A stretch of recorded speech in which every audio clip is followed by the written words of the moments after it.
Red Bull Bragantino vence o Atlético Mineiro e segue invicto na temporada. Jogando em casa, o Massa Bruta venceu por 1-0 e manteve o aproveitamento perfeito no início do Brasileirão. São 2 vitórias em 2 jogos e neste momento liderança do campeonato. O Bragantino mostra que não é acaso, é organização, confiança e trabalho bem feito desde o começo do ano.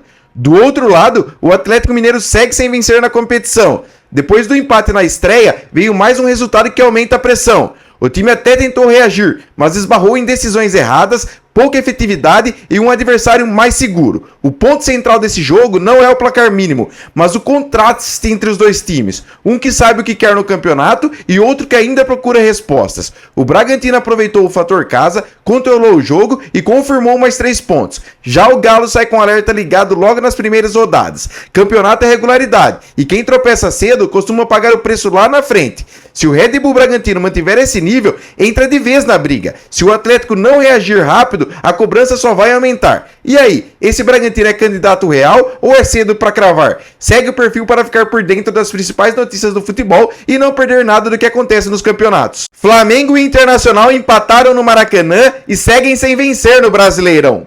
O 1-1 diz muito mais sobre o momento das equipes do que sobre o placar em si. O Flamengo chegou pressionado, precisava de respostas, mas saiu de campo novamente sob vaias da torcida, completando o 4º jogo seguido sem vitória na temporada. O ponto central da partida é a cobrança. O Flamengo tem elenco caro, expectativa alta e ainda não consegue transformar domínio em resultado. O time tenta controlar o jogo, tem posse, ocupa o campo ofensivo, mas falta contundência. Isso começa a incomodar e o Maracanã já deixou o recado nas arquibancadas. Do lado do Internacional, o empate tem outro peso. O Inter não venceu, é verdade, mas mostra um time mais consciente do que pode fazer. Organização, paciência e competitividade seguem sendo a base. Não encanta, mas também não se desorganiza. Em campeonato longo, esse tipo de postura costuma manter o time vivo. O Flamengo precisa reagir rápido se quiser brigar no topo sem turbulência. O Inter segue no modo sobrevivência, somando pontos e esperando o momento certo de crescer.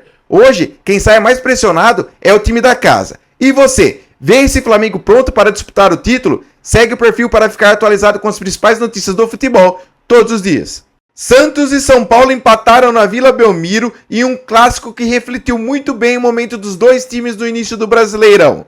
O Santos saiu na frente, jogando sob pressão e com um clima pesado nas arquibancadas, mas não conseguiu sustentar a vantagem. O São Paulo reagiu no segundo tempo e buscou o empate, deixando tudo em aberto até o fim. O ponto central do jogo não foi o placar, mas o contexto. O Santos entrou pressionado por resultados, tentou se impor em casa e até respondeu dentro de campo, mas ainda mostra dificuldades para manter regularidade e transformar esforço em controle de jogo. A torcida sente isso e cobra desde cedo. Do lado do São Paulo, o empate tem leitura diferente. O time se mostrou mais organizado, soube ter paciência e cresceu quando precisou. Não foi brilhante, mas foi competitivo, o que pesa em campeonato longo como o Brasileirão. O clássico terminou equilibrado, mas com sinais claros. O Santos precisa reagir rápido para aliviar a pressão, enquanto São Paulo segue em construção, pontuando e ganhando confiança. E aí, quem saiu mais satisfeito da Vila? Segue o perfil para ficar por dentro das principais notícias do futebol e acompanhar tudo rodada a rodada.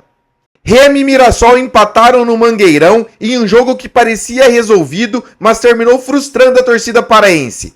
O Remo abriu vantagem, controlou boa parte da partida e levou o estádio junto, mas deixou escapar a vitória nos minutos finais.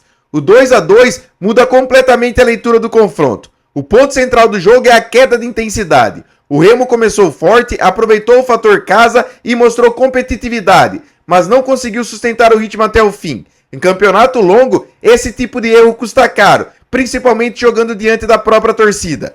Do outro lado, o Mirassol mostrou maturidade. Mesmo jogando mal em boa parte do jogo, não se entregou, foi eficiente quando teve chance e saiu de Belém com um empate que vale muito.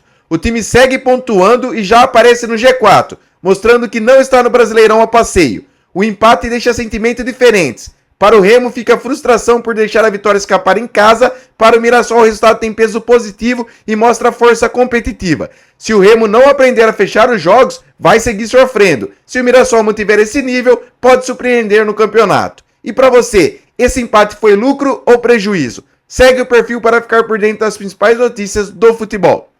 Palmeiras passeia, faz 5-1 no Vitória e vence a primeira no Brasileirão com autoridade. Jogando em Barueri, o time de Abel Ferreira dominou do início ao fim e não deu chances ao adversário.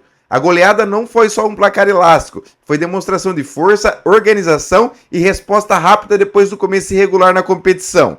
O ponto central do jogo está na postura do Palmeiras. O time entrou intenso, controlou as ações, impôs ritmo alto e mostrou um elenco mais ajustado. Quando acelera, o Palmeiras faz o jogo parecer fácil. Não é só talento individual, é entendimento coletivo. Isso muda o cenário do campeonato. Do lado do Vitória, a noite foi dura. O time até tentou reagir, mas sentiu o peso do confronto. Enfrentar um Palmeiras encaixado exige nível alto o tempo todo, e qualquer erro vira grande problema. A derrota serve de alerta para uma equipe que ainda busca regularidade no Brasileirão. A goleada coloca o Palmeiras de vez no caminho da disputa da parte de cima da tabela. Se mantiver esse nível, vira referência novamente. Para o Vitória, é hora de ajustar rápido para não sofrer mais do que o necessário. E você? Esse Palmeiras entra forte na briga pelo título? Segue o perfil para ficar por dentro das principais notícias do futebol todos os dias.